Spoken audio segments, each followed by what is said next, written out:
This is my journey. Inspired one story at a time, a library of leaders was created. It began as a journey to learn. As time went on, it began to grow. All it needed was a platform, and this podcast was created to listen, to inspire, to share. I am a storyteller, and this is my journey.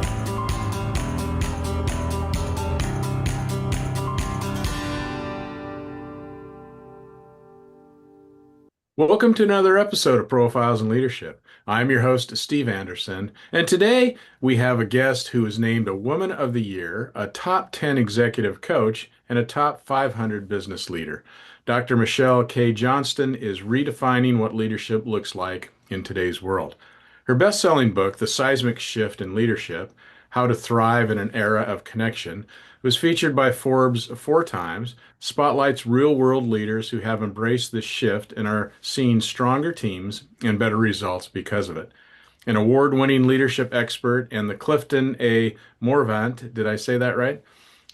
Distinguished professor of business at Loyola University in New Orleans, Michelle teaches leadership and strategic communication with a connection-first lens.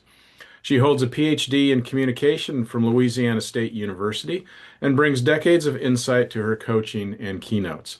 She also hosts the Seismic Shift podcast, which is ranked in the top 10 of all podcasts globally, where she continues the conversation with executives and thought leaders committed to building cultures of connection. So, Michelle, welcome to the program. It's great to have you on today. Oh, Steve, thanks so much for having me, and hello to all of your listeners. Well, let's start with a little context. We heard some in the bio, but just tell us a little bit about where you grew up and how you got into this leadership and academic world that you're in now. Oh, thank you, Steve. Yeah, great question. I did not have a conventional upbringing. My father got a job with General Motors when he was, 19, 20, 21 years old, and held on to it for dear life. And back then, when you were good at your job and got promoted with those big companies, they transferred you. So I was born in Alexandria, Virginia, right out of DC, outside of DC, where my whole family, extended family, is from. But then we moved every 2 years. So DC to Baltimore to Memphis to New York to Detroit to Nashville to Tampa to Birmingham to Atlanta Wow. to Asheville. And then they finally retired on a beautiful lake in South Carolina. So I grew up hearing, and we always had dinner together at night as a family, and we would wait an hour and a half sometimes for my dad to commute home from whatever big city we were living in, a very far away suburb. Yeah. And so I learned a lot about leadership and motivation and culture, and was quite fascinated by it. So it's really no surprise that I ended up getting my PhD in that. And now I'm a business professor and a speaker and an author who writes on leadership and culture. And you're based in New Orleans, is that right? I'm in New Orleans, Louisiana, and I can hear the parades, the marching bands practicing for Mardi Gras, which is Oh, only a right. couple of weeks away. Yeah, yeah. Well, it is a very fun city, and we're those of us that get to visit it once in a while certainly enjoy it for sure. So, you wrote the book that we talked about in the bio, but you've also wrote a more recent book called The Seismic Shift in You, and you co-authored that with Marshall Goldsmith, I think, correct? Yes, that's exactly right. Okay. It just came out in December, The Seismic Shift in You. It's super Okay. exciting. Okay, great. So you've been a professor for 25 plus years now, and and first I got to say you got an endorsement from Mel Robbins. How'd you do that? That's Woohoo! I pretty was so impressive. excited. Yeah. Yeah. I don't know how we pulled that genie out of the hat, but it really was super exciting. I have a great publisher, Naren, with Amplify, and he just thought Mel would love this book. And so he sent it to her, and she loved this book. She said, quote, and this is on my front cover, and it's a pinch me moment. She said, "This book is the shift we need." Mel Robbins. So, yeah, super exciting. I hope to get on her podcast, the Mel Robbins podcast. And I do believe very much in her message. And I talk about it in my book, The Let Them Theory, that so often leaders end up micromanaging and holding on to command and control and holding on too tightly. And I talk about how you really just need to let them and let it go to be an effective leader. Yeah, I actually saw Mel Robbins when she was first starting out. So I was a member of this national association, and I was sitting in the back of the room at this conference. And so as the president was up there saying some things, there was this woman that was kind of pacing back and forth in the back of the room, and she had kind of this flowing skirt on and these high top red tennis shoes on, and those big glasses that she's known to wear. And I just thought, wow, I wonder who this is. She's got a good vibe. She just had an energy. And then 10 seconds later, he said, and now we'd like to welcome Mel Robbins. And she went running up the center aisle, and she was the keynote speaker. That was my first Oh, experience that's with Mel so cool, Robbins. Steve. I've heard about those sneakers. Yeah, I have a lot of clients who end up who have hired her to be keynotes, and they always talk about she was one of the very first who wore sneakers with yeah. skirts and would come running down the aisle. She does have great energy, and that's why I talk about her in my book. On one of the shifts is you've got to shift your energy as a leader you've got to figure out that. I mean, Steve, I could feel your energy even through this podcast episode through the computer, and you have such positive can-do energy, and people need to understand that your ability to connect with people really starts with your energy and what you bring into each interaction. Yeah, I agree. And so, in the book really is, as you say, it's all about connections, right? So so you have some great stories in the book, and I'm a storyteller. I love stories. I think we remember best when we hear good stories. It's well done. And you talk about these three levels of connection. So why don't you just fill us in on what those are? It starts with yourself, and then goes with the teams, and then with your organizations as well. Yeah. So in my first book, The Seismic Shift in Leadership, that came out in 2022, I realized as an executive coach, I was sitting on the front row watching leadership style and realizing that there was a major seismic shift happening, and the leaders who were very authoritarian and command and control, and they were getting pushed out of the organizations. And then the leaders that I was seeing who really leaned in with connection got to know their people. They talked less, they listened more, they went deeper, they conducted meetings so differently, they gave presentations differently. I realized, holy, there is a seismic shift, and it's going towards connection rather than command and control. So that first book is what I talked about, that the seismic shift is connection. And first, it has to begin with you and owning your story and giving up perfection, because perfection equals disconnection, and really feeling comfortable in your own skin as a leader. And the only way you can get really good with connecting with your team is being comfortable with yourself. And then you're hopefully you pivot and you're really connected with your team, and then you can go at a higher level. So then this most recent book that was just published went further. So a story, Marshall Goldsmith, the co-author of this book, he wrote the foreword to my first book, and he's the number one executive coach in the world, number one global thought leader. And he and I were in London in 2023 for the Thinkers 50 Awards. He won the Lifetime Achievement Award. So we're listening to all of the top thinkers in the world. I was so honored to be nominated. I did not get the award. I was just happy to be in the room, right, with the top thinkers. So we had Yeah. listened to all of the top thinkers that day, and they were addressing AI and automation and technology and what in the world are we going to do? And without realizing, because the top thinkers just showed up and gave their 7 to 10 minute talk, they did not get together beforehand to come to an agreement of that there would be a common theme.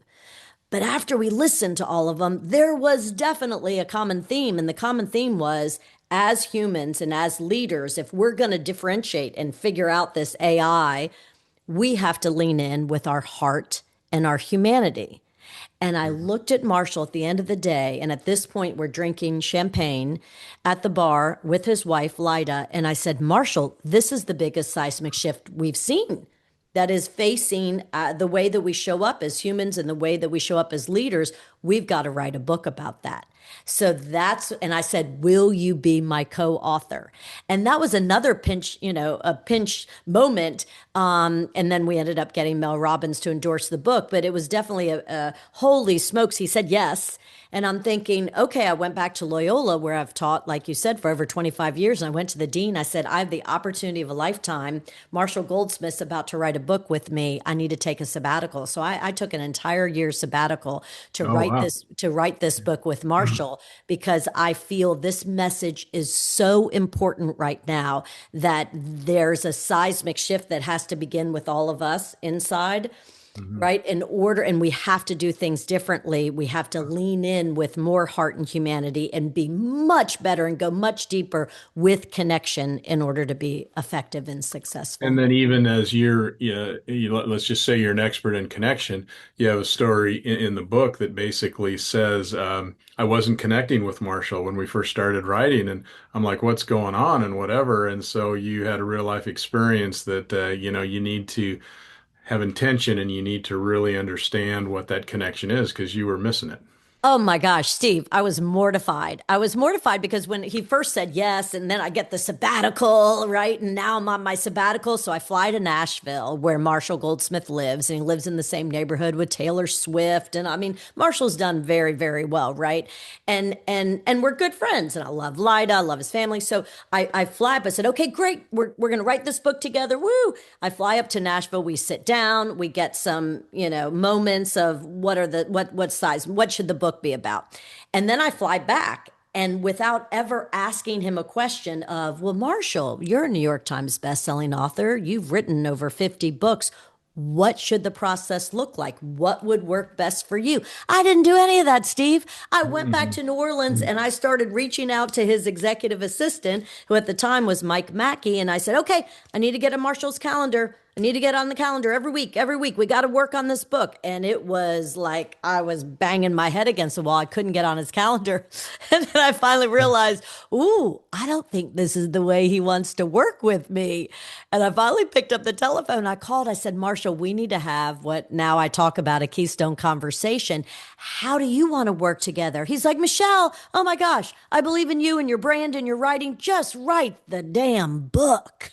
And I thought, okay, I'll write the book and then I'll send it to him. That's what he wanted. And then he'll add in his stories and his experiences to highlight the chapters. And it worked really well. But I mean, yeah, I learned a lot about connection just writing a book with Marshall on connection. Yeah, I think sometimes we assume that we just need to do things and go, go, go and just get things done where, it doesn't take a lot of effort to ask the question, and see where somebody else is at. And then from that information, decide what the best route forward is. But sometimes we think we know and we just take off. The correct. So I've learned about this. I wish that I could take credit for the terminology, a keystone conversation.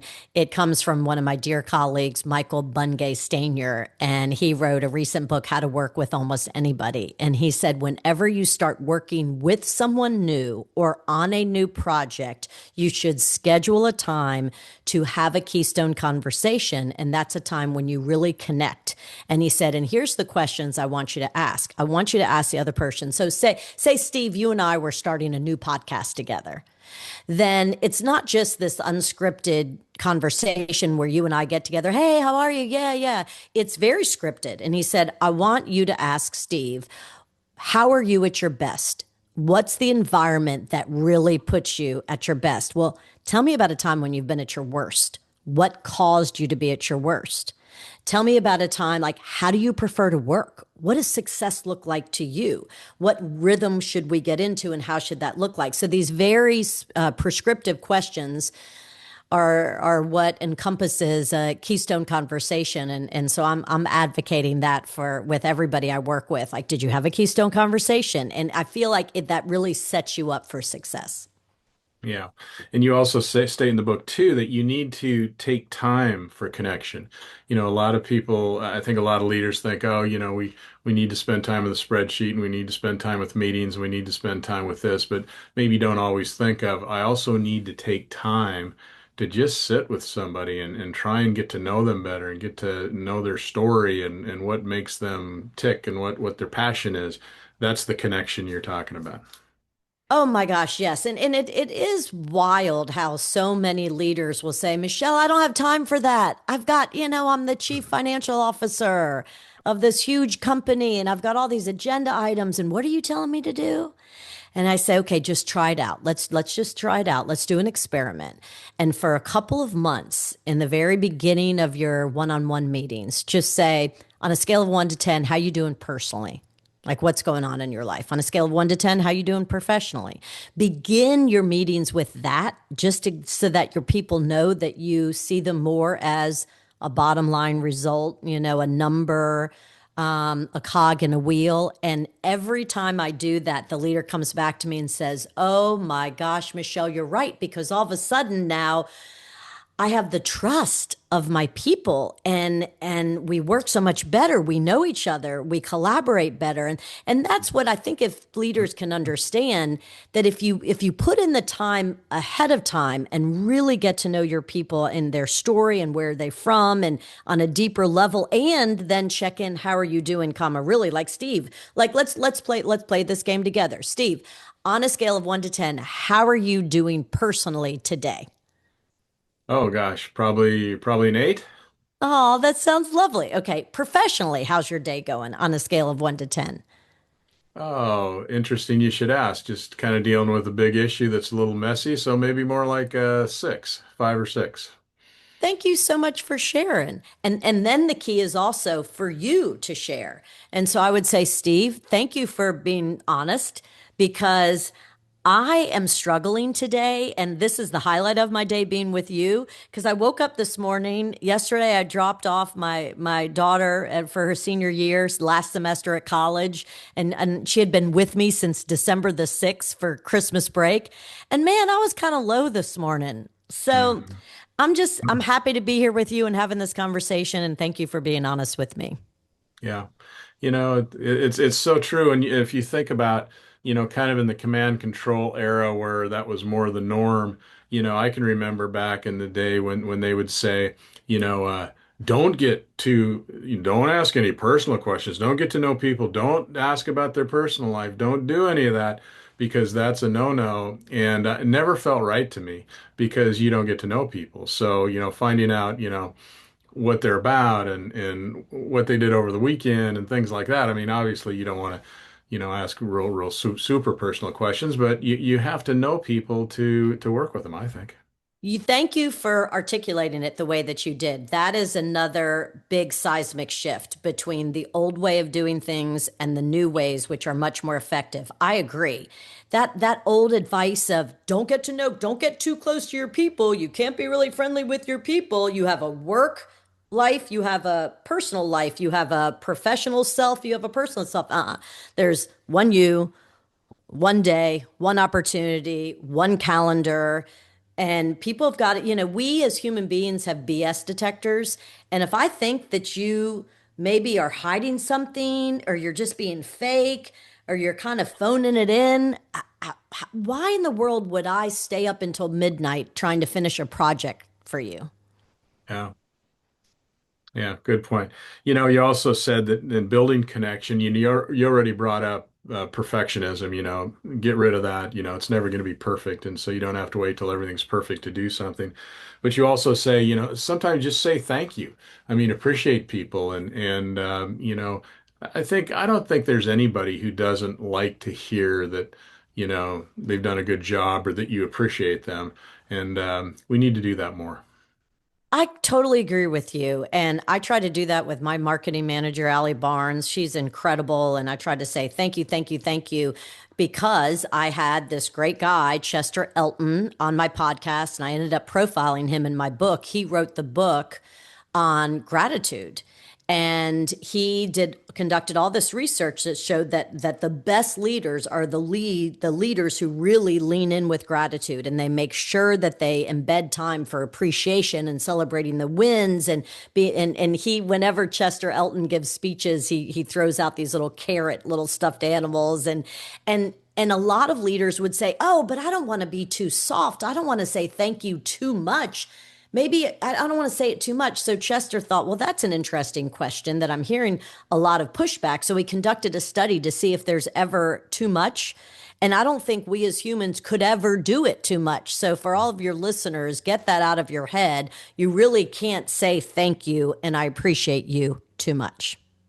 Yeah, and it's just, like you say, connection and just noticing people and being aware of people. In reading your book, I remembered a story of my oldest daughter, and when she entered the business world, she took this job she's really excited about. And the first, week or so, the CEO came and sat down and talked with her and asked her about things, and got to know her a little bit and paid her attention, and then came by, a couple times and checked on her, and she was great. And then about 2 or 3 weeks later, she said, I don't know if I made the right decision. I don't know if this is really the company for me. I don't know if I'm that happy. And I go, well, what changed? I mean, you were so, and through a series of questions, I realized that after that initial burst, he kind of ignored her. He just walked by her, didn't say anything, didn't greet her, so all of a sudden that connection was dramatically different.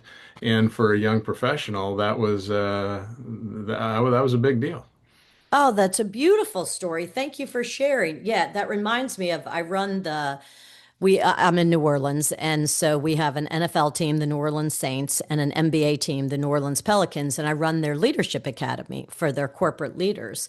And one of the exercises we do in the very beginning is we give each of them three sticky notes, three yellow sticky notes, and we ask them to close their eyes and try to think about their best boss they ever had. And then write down on each sticky note, what did they do well? And Mhm. then we have this big Venn diagram on the board, and we have one circle that's IQ, your emotion, your intellectual quotient. And then we have another circle that's FQ, your functional quotient. And then another circle, it's your EQ, your emotional quotient. And so then we have them go and put the sticky notes. Is it because were they the best boss because of their intelligence, because they knew how to do their job, whether it was Excel spreadsheets or whatever, nuclear submarines, or was it because of their, how they made you feel? And go ahead, Steve, and take a guess. What's the percentage of sticky notes that end up in emotional intelligence, how they Oh, made you feel? probably 90 plus. Yes, that is exactly right.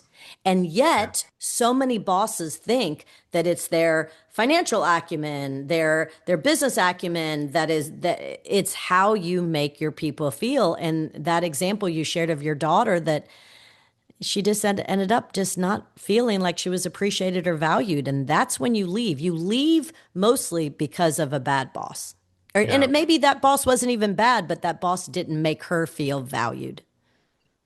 Absolutely. You also state in the book too that these high performing teams that do really well, they do it because they require collaboration, they require connection, and then also a shared purpose. So, if you confused in any of those three things, you don't feel a part of it as much as you should. Yeah, we went back, Marshall Goldsmith and I, to launch our book globally. We went back to London just this past November to the Thinkers 50 again. And that's where we launched the book globally. And Amy Edmondson has won the award, Thinkers 50 Award, top thinker in the world twice. And Amy Edmondson is at Harvard, and she first became famous when she coined the term psychological safety for her work at Google. Well, this time she talked about exactly what you're referring to. And she talked about the key to being an effective leader these days is making sure that you're articulating the vision for your people and you make it a shared journey. That's what she talked about, is how do you make what you want your team to accomplish a shared participatory journey together. And I think that's kind of what you're talking about is you have to make your people on your team feel connected. They have to feel safe with you and with each other so that they collaborate. and then you get the results that you want. So I was actually thinking before this podcast episode with you, Steve, is how do you what is the word, synthesize these in two books that I've done now, my body of work. How do you synthesize, how do you distill it down to like a tagline that makes sense to people?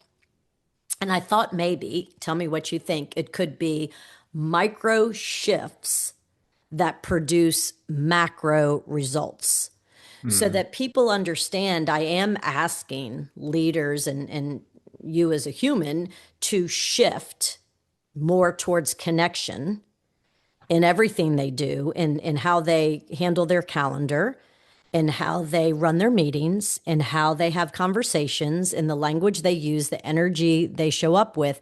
These micro shifts towards connection will yield macro results with your team. Yeah, for sure. And I think it's for those, you said it earlier, where I don't have time for that. I'm too busy. I don't have time to go out and do this kind of stuff. But the cost of, not doing this is staggering, right? It's we've got pretty much a public health issue with people, feeling not connected and isolated and so on. So it has to affect their work performance if they're feeling that way. You are absolutely right. We have a public health issue in that one in five people, Dr. Vivek Murthy just came out. He was our US Surgeon General under President Biden. And his work when he was our US Surgeon General ended up being on this epidemic of loneliness and how it was causing premature deaths.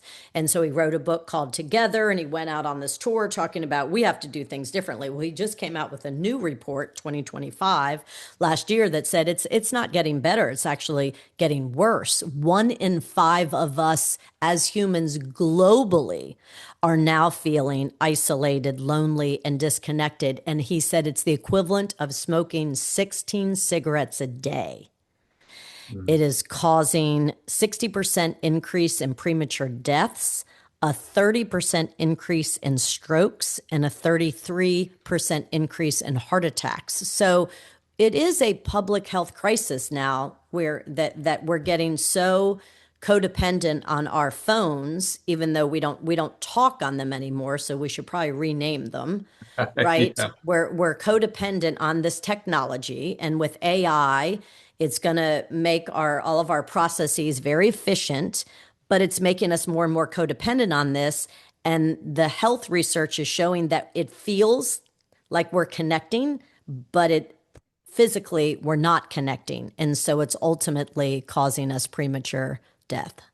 Yeah, that's shocking and scary when you think of it, but I think we can all agree that that's not new news anymore. I think everybody recognizes that, and getting out of that trend or getting out of that habit maybe isn't as easy as it sounds, but it's definitely worth doing.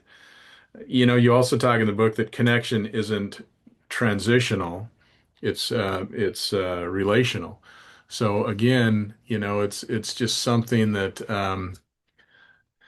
is it hard to teach somebody how to be more I connected? think so. Yeah. And I laugh. Apologies for my laughter. The reason why I laugh is because I teach. And I just finished last semester teaching undergraduates, and I hadn't taught undergraduates in years. And so I taught leadership to graduating seniors. And we began every single class with a connection question, and they were so not used to that. We would have listening exercises, empathy exercises, asking open ended question exercises. I would take them on connection walks through campus so that shoulder to shoulder they could get to know each other's stories. And at the very end of the semester, when we sat in a circle after they gave their final presentations, I said, okay, well, what did you learn? They said, oh my gosh, no other class had ever made them talk to each other and really connect with one another. It's still academia, still is more the command and control. You're a professor, you walk in, you profess, and the students take notes and then they regurgitate. And so I was trying to really change it up. And I think that we moved the needle with them. Is it hard? Well, it's not hard. It's just it takes a lot of time to teach how to go deeper with connection, and you have to model the way, and you've got to do it with experiential exercises, and I love it. And I'm teaching MBAs this semester, an MBA class on strategic communication, and you better believe I'm going to do the same thing. I'm going to teach them how to become better leaders through connection. It's fascinating to me, and I've said this many times on this podcast on previous episodes, but you just described that these are college students that, basically said this is the first time I've ever experienced something like this. Leadership, I would argue, is the one thing that goes across every profession, every career, every interaction, yet it's probably the least taught in school. So, I mean, to me, it would make sense that we should start teaching these concepts and these ideas in elementary school and middle school and high school, and certainly in college. But I think that the more the trend is exactly what you described. It's like people get into their careers, and then all of a sudden it's like, oh my gosh, what is leadership? Or, they have a lot of questions or a lot of aha moments that you would think could have happened earlier to prepare them more for that. Yes, you are absolutely right. And when I also teach when I teach the MBA class, I have a lot of JD MBA students, and I'm so appreciative for these JD students who decide to also get an MBA. This is the first time they're getting leadership skills and strategic communication skills. And yet, if you think about the legal profession, so much of what they do is strategically communicate, connect, and lead. And yet, it's not necessarily a part of their curriculum. Same with I coach a ton of executives in healthcare industry. Yeah. And MDs don't get leadership training. So we're starting a certificate at Loyola for MDs to get a certificate in leadership and connection and business because they don't take those classes. So I agree with you. I feel like this leadership class should be required for every major Yeah. rather Yeah. than just business students. For sure. And you also talk about aligning your actions with your values. And so, understanding that connection in yourself, as your recent book says, you got to understand yourself first. But understanding that, if you're not aligned with your values, you're just conflicted all the time. Oh my gosh, yes. And yeah, for that first book I went in order to understand connection because I was not an expert at that time in connection. All I did was identify that we're in a major shift, a seismic shift from command and control and authoritarian and jerk boss to one of becoming a different type of leader, but I didn't know what connection looked like, felt like at all because I had been a professor for years and I'd been walking into the classroom professing at people and not really connecting. So I used my first book as just data collection, like what do the great leaders do? What do they not do so well? And I heard these incredible stories of leaders who ended up just quitting their jobs. One of them in the book, and I won't, well, I can mention his name, David Calicod, because he told the story and I published the story. He was working for a for-profit healthcare system that was all about buying struggling hospitals and then laying off a bunch of people and then selling them. And it was all fine and dandy, and he was doing a great job until he was on an airplane on September the 11th, 9/11. And he was on one of the last airplanes to be told you have to land immediately. And his 747 had to operate like a fighter jet and immediately bank and find the closest airport and land. And it was an incredibly scary moment. And to get off of that airplane and realize on all the TVs what was happening. And it was that moment he said, what am I doing? This is Mm. so not me. I can't, in good faith and knowing how I was raised, walk into this meeting that I'm supposed to walk in, that we just bought this hospital and I'm about to lay them all off, or Yeah. 50% of the workers. And so it's pivotal moments like that leaders realize you really need to know your values first so that you can choose an organization. Right before or earlier today, I was talking to my daughter, as I shared with you. She's in her final semester of college and really looking for jobs. And I said, girl, you got to really think about what sort of work environment do you want? What are your values? Do you want flexibility? Is that most important to you? Do you want to go to an office with people? right? Do you want to have a positive work environment? Do you want to work for a company that is all about sustainability? You really have to think about what matters to you to find the best job and the best company, or else you're going to get there and you're going to say, this isn't me. And then you're going to leave. So, yeah, you've got to do a lot of self reflection. Yeah. I don't know if you've had an experience like this, but I was working with a group once and the CEO was there and then the executive team was there and we were going through, the disc profiles and different personality types and how to communicate to people and all this. And, about halfway through the session that day, the CEO stood up and said, I need to say something. And I thought, oh gosh, what's he going to do here? And he said, he said, I just had a light bulb go off. I want to apologize to all of you. I have been such a jerk the way the way that I've treated you, the way that I've talked with you. I just had no idea. So here's the CEO of this very successful big, company who basically just figured it out. So we go back to what we were saying before. If we can learn this stuff and learn what our values are and learn how we come across and learn how to connect and how to communicate, it'd be a lot easier than discovering it when you're at that level. Yes, and great story. Thank you for sharing. And I have tremendous empathy for jerk bosses because I think I used to be one. Mhm. And so often we were jerk bosses because we thought that's what leadership looked like. It was Yeah. modeling our little league coach or modeling our fathers or modeling some successful person that we saw and they were a military drill sergeant and they got the best out of their people. So I need to be. So the sooner we can give ourselves permission to stop being a jerk boss, and all of the research is showing that if you decide to act like a jerk boss, you're not going to get the best out of your people. You're not going to retain top talent. You're not going to keep them engaged. You're going to lose them. So we just need to give people permission to be themselves, to be real humans, and then also to show up and care about their people as real humans. Yeah, for sure.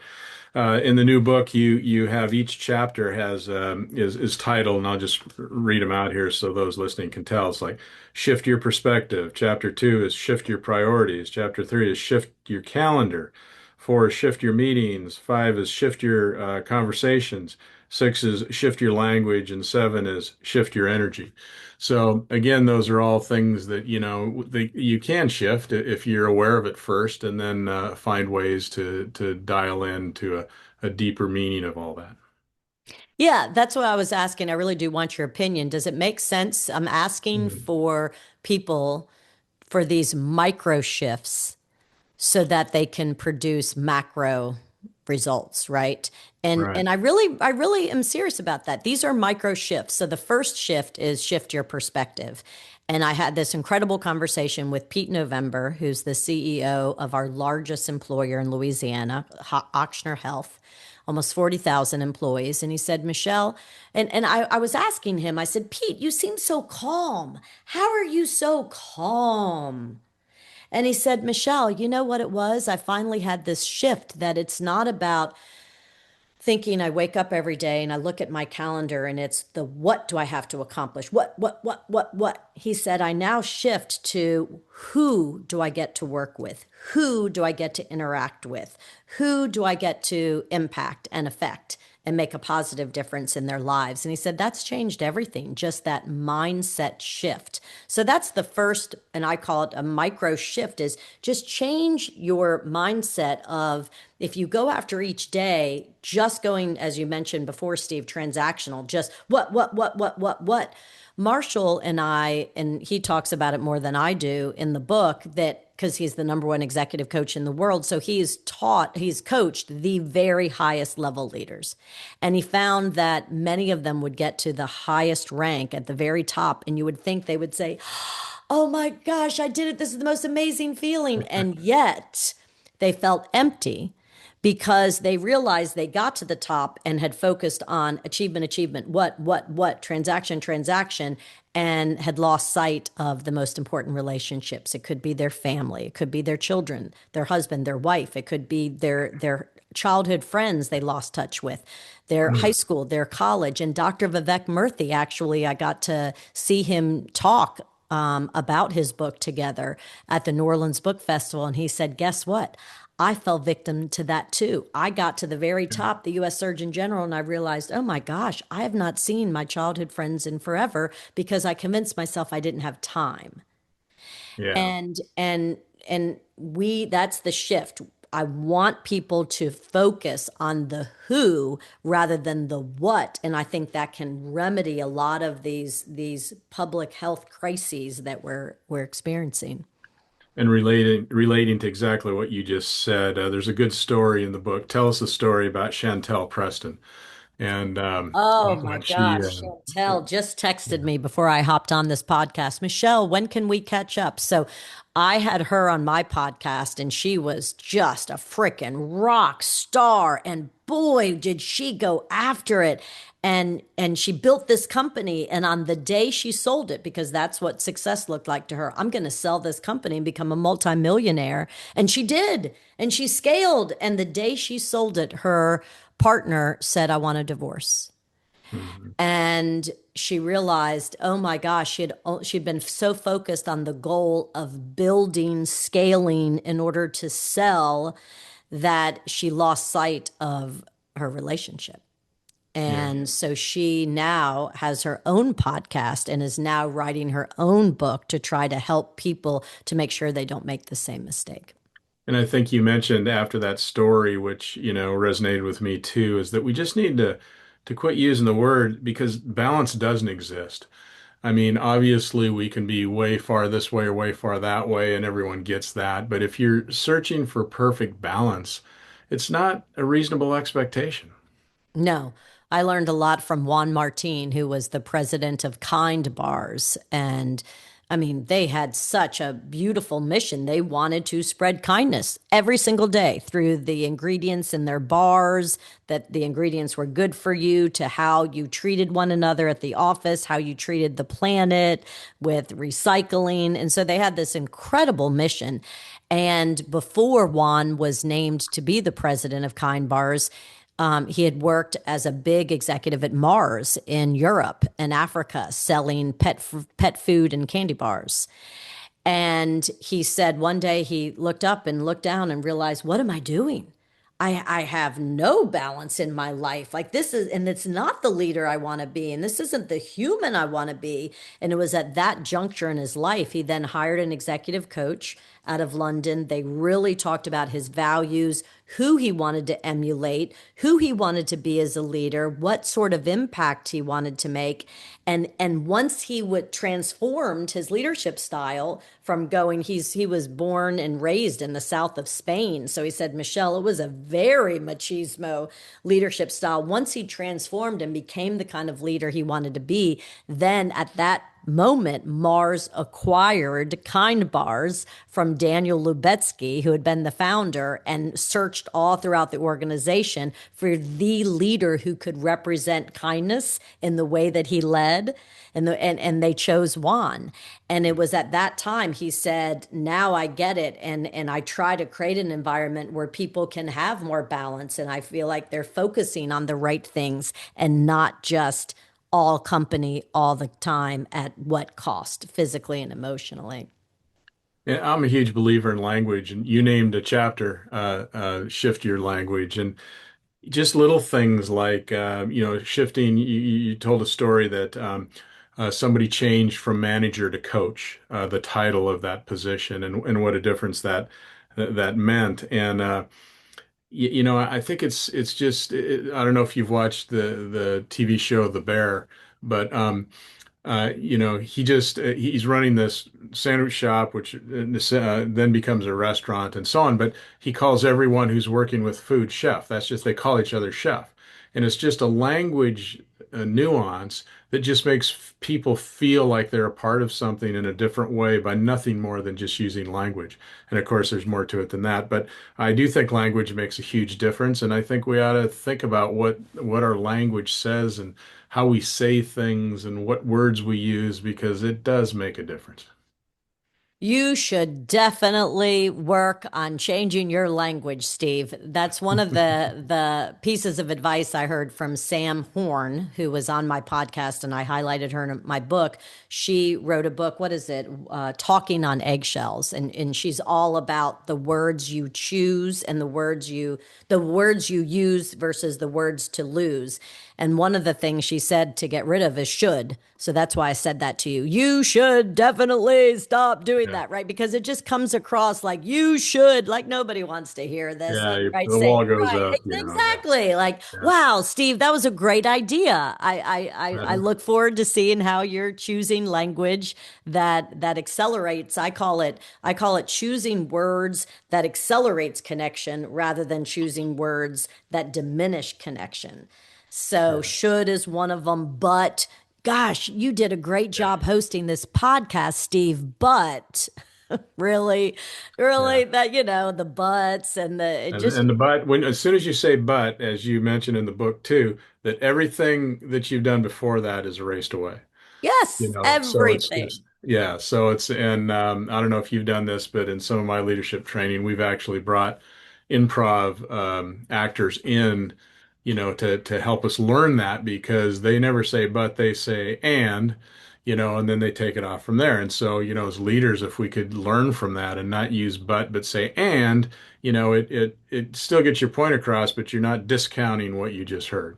Oh gosh, I've been wanting to hire an improv person forever. You're now motivating me. I want to do that for my students or maybe some of the clients I work with because it's one thing to know that you shouldn't use but and you should replace it with and. It's a whole other thing if you're thrown into an improv situation and you're having to say and give those people that experience. Great idea. We had a leadership training program that went for a whole year, and the cohort would get together, for the first couple days and kind of lay the groundwork and get some stuff. Well, unbeknownst to them, at the end of that first day, they would be taken down to an actual theater and perform on stage improv without any preparation. And if you want to see people sweat and feel like, wow, I'm so far out of my comfort zone, I can't believe it, but yet so impactful because it just shows, how you can think on your feet and how you listen to somebody to take the conversation to the next step and the next level. And it's just so important. So I would highly recommend you hire some improv actors because it's not only fun and people, do get a kick out of it, but it's really eye-opening. I'm going to do that. Thank you so much for that Yeah. recommendation. Where are you based, Steve? Where are you? So I'm based in the Pacific Northwest. I live a little bit west of Seattle. So Oh, yeah, nice. I was just there over the summer. It was gorgeous. Oh my yeah, gosh, you live in yeah. a spectacular part of It the it is world. it is a beautiful place. Another quote that caught my eye in the book, which sometimes the simplest quotes are the best, and I believe it's from the Dalai Lama, and it's just our purpose in life is to make people happy. I mean, if you just approach your day like that, that doesn't mean let them do whatever they want and give them everything they want. It just means what can we do to, so that they go home at the end of the day thinking I had a good day. I had a great day. It's just so basic, but I think so important. I agree. So what about another thing that again, we go back to language because I believe in it so much is I love the word curiosity. And so, you talk about, inner conversations with curiosity and intention, so it's just not, hey, how's the weather? Hey, whatever. It's just not surface stuff, but you're curious about that person. You're trying to connect with them at a different level. And I do think it makes a big difference. Yeah, I learned so much from Gary Ridge, who was the president and CEO of WD-40, and I highlight him in the book. And he's the one who decided we're not going to use the word called manager, we're going to use the word coach. He's the one who decided everybody gets their own parking spot. Nobody gets a VIP parking spot. Every office is the same size. He told me about when they finally redesigned their bad 1970s office into something that was newer. They had things called connection collision centers and the cafeteria where he wants everybody to eat together. And so he was super intentional with language, with environment, and with bringing people together for connection so that there is more curiosity. Because when there's more curiosity, then there's more collaboration. And Gary Ridge did a phenomenal job. I don't know if I have the book up here. It's called Any Dumbass Can Do It. He Yeah. just wrote it last year, and yeah, he taught me a lot about what you can do as a leader that demonstrates that you're curious about people, you care about them, and that we're all connected. So when you get into the business world or the corporate world, leadership training is more common these days, and people kind of embrace it, and a lot of people think it's a good thing. I'm curious as to your students, so those undergraduate students and now your MBA students too. How do they look at courses and instruction or discovery in leadership? Do they think it's silly? Do they think it's just a buzzword? I'm curious as to how they look at it and what they think about it. I'll have to ask that question. I just had my first night with my MBA students last Monday night, and I set the expectations that this would not be a class because they all had their computers open and they were sitting back like Yeah. this, waiting for me to just teach at them. And I said, that's not this course. Close your computers. I said, we're going to have conversations together and we're going to go deeper with connection and storytelling and empathy and conversations um, and we'll see. I would imagine that, and one of the things I told him is that strategic communication used to be known as a soft skill, and now it is your most powerful skill. Hmm. That if you can get really good with how to connect with people and how to motivate your people and how to explain your why and how to have delicate conversations, difficult conversations, then that will be your power skill that is going to elevate you and get you promoted. So I believe that when I started teaching, that communication was seen as soft. And now I do believe that there's been a shift, a big seismic shift, and leaders are recognizing how important these skills are. Yeah, excellent. Well, Michelle, we've covered a lot of ground today, but in anticipation of our discussion today, what haven't I asked you that you want to get into the Oh my program? gosh, Steve, you are such a great host. You asked all kinds of questions. I can't even think of one that you didn't ask. So, as you know, to the listeners, I think this is an incredibly important and timely message, not just because all of the research is showing that this disconnected feeling is literally killing us, but we also need to reinvent how we show up at work, how we lead at work, how we treat each other at work. And I believe that if we go in deeper with connection, we're going to feel better. Our teammates are going to feel better. And it is proven that you will get better financial results. So you almost can't not do this. And now's the time to lean in with connection. And do you work with people outside of your academic world as well? Do you have coaching clients and do you work with executives? Yeah, I'm an executive coach. Yes. Yeah. Okay, great. And so I think that's important to bring that boots on the ground, so to speak, experience and knowledge into academia too, so that it's not just all theory and what ifs. It's actual real life stories and real life experiences. Absolutely. I agree. So at this point in the interview, I always ask my guests the same common question, and that question is, in relation to leadership, what is a pearl of wisdom that you could leave us with today? Better connection gets better results. Yeah, couldn't agree more. Well said. Well, Michelle, this has been a real pleasure.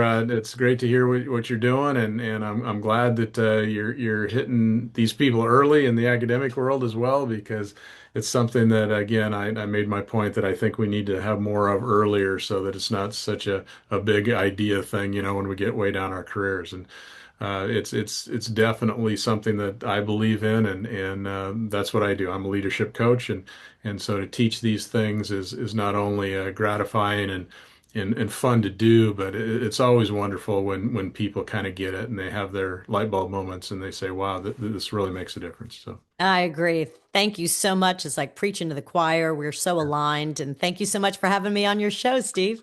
well, thank you, and enjoy that beautiful city of yours, Mardi Gras coming up, and maybe we'll run into each other down the road one of these days. Sounds great. Take care. Thanks, y'all. Yeah, bye bye. Thank you for listening to another episode of Profiles in Leadership.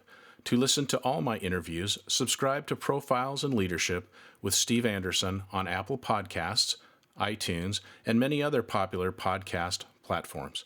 Some of these interviews are on video, and you can search YouTube for Profiles in Leadership with Steve Anderson. You can also access the entire library of interviews on my website, orange.coaching.com, and that is orangetheword.coaching.com, and go to the Media Center and click on Podcasts or Video Gallery. You can also enter the website from pilpodcast.com.